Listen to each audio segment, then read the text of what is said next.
You're watching Next Pitch, the student athlete playbook for parents raising tomorrow's athletes.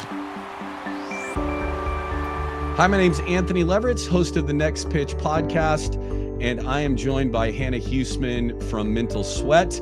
Hannah is a mental performance coach and has graciously agreed to do a small 18-part series with us on mental training. This episode will be number 4, and today we're going to talk about stress. Hannah, thank you so much for joining us. Appreciate being here. Yeah, thank you for having me. Well, let's dive right in. So, what is stress for young athletes, right? Like what is it? What does it feel like? What is that? What does that word mean? Yeah, well, I think it's a good question out of the gate because there's a couple different meanings of what stress can look like. And I think we naturally hear the word stress and it has a negative connotation to it, right? Stress, bad. You don't want to be stressed. We want to avoid stress at all times, et cetera, et cetera, et cetera. When the reality of it is, like, if you're trying to be an elite level performer, you actually want to start looking at stress as having a relationship with it. Right? Like, how do you handle it? When does it pop up? When does it go away? How do you respond to it? Right? All those things. So I think when you think about stress is honestly, it's just a reaction that we have to certain things going on around us. Right? And typically it's not a good reaction. Right? And we all react to things differently when we get stressed. Some of us start sweating a little more. Some of us, our stomach hurts. Some of us get cotton mouth. Some of us start talking faster and fidgeting with different objects. Some of us avoid things, right? All these things. So like how you respond to stress and what stress looks like for you or your kids looks different for everybody. But it's really just a reaction to something. And it can either be interpreted as good or interpreted as bad, danger, run away. And I think that's where the power comes into it. And what maybe we can talk about a little bit more is how do you have good stress and not bad stress? So I had a child. Well, I still have her. She's now a senior in high school, and she would wake up on game day. This started in the 3rd grade when she was playing for the Maplewood Crushers. By the way, I went from being the head coach of the University of Utah to the next year being the head coach of the 3rd grade Maplewood Crushers. Wow. Great. Talk about stress. And she would wake up in the morning of the game day and just unable to function. And that is. We didn't really know how to turn that around. How do you identify when it's more than just, oh, I'm a little anxious, which probably is okay, right? I got a little anxiety, and into real stress, and how do you identify that difference between something that's healthy and something that's not healthy? Yeah, I think to me, it comes down to, is it debilitating, right? Is it like stopping you from wanting to get up in the morning? Is it like, I'm really nervous, I'm upset, but I'm still taking action. I can still get through this. I can work through it. Or is it like, it's so debilitating and crushing that I like physically am like, really don't want to do it or can't do it or feel like I can't do it. And so I think there's a difference. I think you pronounce it eustress versus distress, right? And there's it's like 2 different things that you can really talk about when you're talking about it. And eustress is like that good stress, right? It's you're motivated. It's like awareness and levels are heightened. Like, cause I think about this, think about driving, a driving example, right? When you're driving down the road, it's a beautiful sunny day. You're not really paying attention. Like, you're kind of, sometimes you leave work and get home and you're like, how did I even get here? Right? Like, my eyeballs were there, but my mind wasn't. Well, think about what happens when you're driving and it's pouring rain, right? And it's like a crazy storm, right? What do? You put 2 hands on the steering wheel. Maybe you sit up a little bit more. Maybe you turn the music down, right? Like, a lot of people turn the music down so they can see better, right? And you do the windshield wipers, and you're just a whole lot more cautious, right? You just said, I never even realized I did till you just said that. That's exactly what I do when I'm driving in bad weather. Yeah. Turn it down so I can see better. Think about that. It's hilarious. But so stress went up, but your focus also went up. And your concentration went up. And so this is where you have to have this relationship with stress on, okay, a little bit of stress or a quote unquote good amount of stress is actually beneficial to your performance. If you're not stressed or not feeling any of that pressure, you're actually probably going to not be super locked in. You might even be tired, lethargic, right? All these things we're just like, I don't really care. But if you do feel a little stressed, you're a little bit more locked in. I think of Patrick Mahomes, and I know he's polarizing, right? People either love him or hate him, but he's really, really, really good under high pressure, high stress situations, right? And it's like, how did he even do that? Well, you could argue his focus and his concentration is arguably a lot higher when high pressure situations are on the line than when it's just whatever going on. So I think that's one way you can start to look at it and realize, okay, how do I use this stress for me instead of like it's this debilitating thing? And to me, you really have to break down like where does that stress, where does that pressure come from? And my all-time favorite quote is "Pressure is a Privilege" by Billie Jean King. Like I hate cliche quotes. Like I really, really can't stand them. I do think they serve a purpose, but this one to me is like the epitome of just 100%. Like if you are experiencing any type of stress when it comes to performance, it's because you've done something to deserve it, which is like the ultimate compliment, right? If you guys sucked, if your team sucked, if you sucked and you didn't make it to the tournament or you didn't make it to this, or you're not the best player, or you're not the 4-hole hitter, or you're not the guy with the ball with seconds left in the game, right? You haven't done really anything to get into those situations. So when you feel that pressure, when you feel that stress, it's because you've been put in a situation where people believe in you, you're doing something right. And like, what a gift that is, right? So I'm all for understanding your relationship with stress. But like you said, there's a very fine line between, okay, this is helping me and I can work with this, and this is debilitating me. But I think we can control that line and we can handle a lot more than we think we can. And it doesn't just automatically have to be completely debilitating. Okay. So parent, coach, you've got a young team, or you got a young athlete, you got a group of kids that are either as a group stressed or as an individual stressed, and they don't perform at their best if they don't get through that. You can't have the conversation, you can't be stressed out, right? Like if you do that to somebody, like they're just going to increase the stress. Totally. So how do we talk about it and turn it into a positive? What is that? What is that technique for the person in charge, the mentor, the parent, the coach, the teammate, maybe even that's the older person that's helping a younger person? What is that conversation like to help that person get through that? Yeah. So great question. I think in a perfect world, you talk about stress before you incur stress, right? Like if you wait till there's so much stress, like that we're sick and we can't concentrate and all this stuff, and we haven't talked about it yet, or we haven't practiced stress or pressure situations, like it's going to be really hard in the heat of the moment to be able to like, you might be able to get through it and perform, but you're definitely not going to be at your best, right? So you're already at a disservice if you haven't talked about stress. It's kind of like failure, right? It's kind of like something we've already talked about on. Yeah. We don't plan to fail, but we know playing sports or doing anything really, really challenging, we're going to fail, like because it's pushing our max capabilities. So we're prepared to handle that. Same as stress. Like if you are playing sports, you cannot go into these thinking, I'm never going to be faced with a stressful situation. Like that is so naive, and that's setting yourself up for like imminent failure, right? Like maybe you haven't experienced it yet, but you will because you're not prepared for stress. So you really have to start thinking about, how can I put myself and my team as a coach or as a parent into stressful, helpful situations to build that uncomfortable feeling, build that resiliency, build that, okay, I'm uncomfortable, but I'm going to do it anyway. And so when they are faced with whatever it's going to be, inevitably, they're prepared and they've been there and they've done it, right? To me, that's where it comes back from. And then the conversation is, guys, we've been here, we've done this. You can do hard things, versus like, we've never really been tested, like good luck, right? So it starts a lot before, in a perfect world. That's where I would start.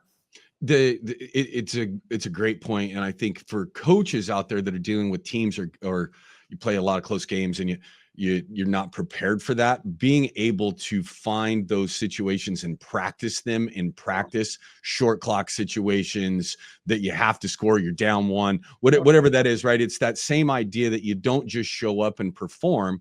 You have to practice a skill, practice the situation, practice the environment so that you get comfortable in it. And there's never the same environment as that game, but Totally. you can get closer.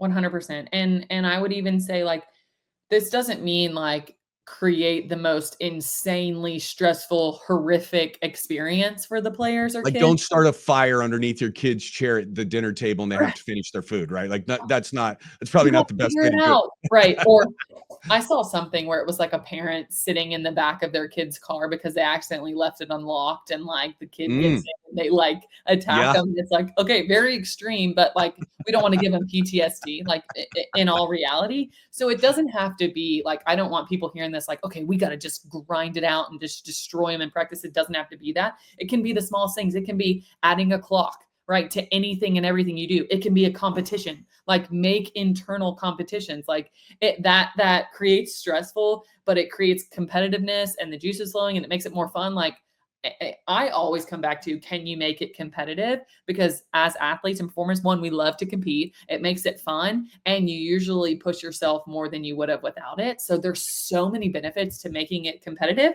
even if it's like the most mundane task. So again, it doesn't have to be World War III, but you want to start like getting that going. And then the most important part is that you actually debrief it. Like, let the players understand, you realize what you just did. Like, do you realize we created this situation?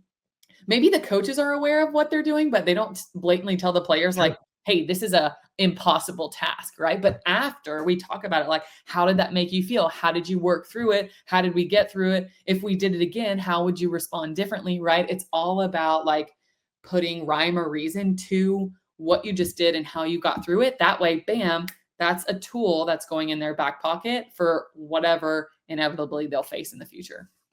It's great stuff. So one of the things that I love about talking to you is that you obviously you work with athletes, but you also work in corporate America. And the second half of each one of these episodes is going to be about how to take this same topic from sports and translate this into the workplace. How do you talk about stress in the workplace when you get in front of a team, an organization? How do you talk about that? Yeah. Yeah. So I think one of the biggest differences in sports and corporate America is you feel a lot of stress from outside sources in sports, and you do so too in corporate America, but a lot of the stress in the work world comes from within. Like, and we're creating it and we're putting it on us, and like, because there's not necessarily a buzzer beater you're trying to do, or someone you're trying to beat all the time. Sometimes there is, right? There's competition and stuff, but real stress, I think, in the workplace comes from within, right? It comes from you. Whether you're putting unrealistic expectations on yourself, whether you're trying to be perfect, right? Whether you're trying to be somebody you're not, right? All that creates stress. And so to me, stress in the workforce is more so like, how do you create a world that has a little bit more balance in it, right? So you're not carrying the stress home with you. You're not losing sleep because you're stressed. You're not sleeping poorly because you're stressed. You're not getting up and like mad at your kids or your significant other because you're stressed, right? It has a pour over effect. And so it's really finding a balance between, okay, what am I letting in? What's stressing me out? Like, how do we create awareness around this? And what can we actually do about it? What's worth stressing about? And what am I, spending time worrying about and stressing about when it's absolutely nothing I can control, right? So I think those are the biggest differences. I love that, what you just said. I tell people all the time when they're coaching, you become a head coach, you have to people need to know what you're going to stand for, but just as important, you need to know what you won't stand for. Yeah. But that list needs to be really small, or you're going to be pissed all the time. You have to decide, make that list really small of what's actually going to piss you off. Yeah. Because if you just allow that list to be as big as what you will stand for, you're just going to be angry and stressed and frustrated all the time that something's happening. So find that really small area that is going to make you angry or stressed. Our next episode is going to be about mindfulness and meditation. So without giving that away, what are some other techniques for kicking stress's ass? I'm a stressed person. I go to work stressed. I'm frustrated. What is both from the worker and from the boss perspective Yeah. of, I know I have someone who's stressed out or I am stressed out. Yeah. What can we do to improve that environment for that person? Yeah, great question. From a boss perspective, it's having conversations. Like it's opening your door, it's getting dialogue going. Cause even just like talking about something, one, I'm not going to say 9 times out of 10, but maybe 6, 7 times out of 10, the reason you're stressed is because of something you can't control, right? It's because so-and-so's slacking. So-and-so didn't send the email. I'm waiting on this. This is outside of my control. I'm waiting for this client, right? It's all these things that you can't control. And it's so much wasted energy. So when somebody asks you, hey, like what's going on? And even if they don't even have an answer, they just ask, how are you? What's going on? Talk to me. Like all of a sudden this person is like, well, I'm waiting. This person hasn't emailed me back, and and it's like it almost sounds ridiculous coming out of our mouth, right? And you start to create awareness on like, I'm stressed over the stupidest, smallest little things, and it's impacting me more than I'll ever know, right? And so I think it's asking the right questions and creating awareness for that person. Because if you don't have awareness around it, you're just going to keep doing it, right? And that's what gets scary and that's what leads to burnout. So it's really taking a step back. What is stressing me out? Like literally write it down. I've actually done this exercise before. What are all the things stressing me out? If it's 3 things, if it's 300 things, write them all out. And then the next thing I would do is, okay, now you have this beautiful list. Now cross off everything you have zero control over. And like, how many are there? Is it 3 for 3? Is it 290 out of the 300? Whatever it is, cross them out. And then let's say you're left with 5 to 10. Then you circle those things and that's your to-do list. That's what you want to put your time and energy to, because we only have so much time and energy to give every day. And if you're giving it to the things you can't control, you're doing yourself and your team or your group or whoever it is you're working with such a disservice. And so, and you're just not going to be the best version of you. So you have to identify what's stressing you out. And then you have to make a conscious decision, which this is mental performance, right? This is what we're talking about on, okay, I know Joe's going to stress me out today. So when I see Joe, what am I going to do? Right? Am I going to avoid Joe? Not in a bad way, right? But it's like, I know when I'm around Joe, am I going to laugh at what Joe says in my head? Am I going to sing a song when I see Joe, right? It's like, have strategies to help you, because at the end of the day, if you are stressed because of things that are outside of your control, that's your own fault. And this is where it gets hard and where mental performance stings a little bit. And if a mental performance coach tells you it's somebody else's fault, get a new mental performance coach, right? Because you control those things. And at the end of the day, if you're confident, that's because you created it. If you're stressed, that's because you allowed that stress to happen. And so don't think and like, don't point the fingers on, all these people are stressing me out. Well, maybe they're doing things that could stress you out, but you're allowing it to stress you out. And that's the hard part. So if you start singing suddenly in the middle of one of our shows, I'll know that I'm stressing you out immensely. Anthony's stressing me out today. Yeah. Anything else kind of overview on stress before we wrap this episode that we didn't cover that you think is important to note? I think it's just don't forget that stress can be a really, really good thing. So remember, it's all about your relationship with it. And if you start viewing it as, you know, I'm a little stressed, I feel this pressure, it's because something good's happening, something important's happening, what I'm doing matters, you're gonna have a different relationship with it. So when you think about stress, like think about it as a relationship. Start asking it questions. Why am I feeling stressed? What's causing this? Is it a good thing? Is it a bad thing? Like just be really careful labeling it as stress is bad immediately when it doesn't always have to be bad. Such good stuff. Okay. How do people find you? What's your, how do people get a hold of Hannah Huesman, follow you, get all this wonderful information? Social media is great. I'm on Instagram, Twitter, and I have a website and LinkedIn. My website's just hannahhuesman.com. So come find me, come chat. Let us know you heard the episode. And listeners, please, listen to Next Pitch podcast, rate us, like us. We're going to have a lot of Hannah on here, and we really appreciate you taking this journey with us, and we'll talk to you next time.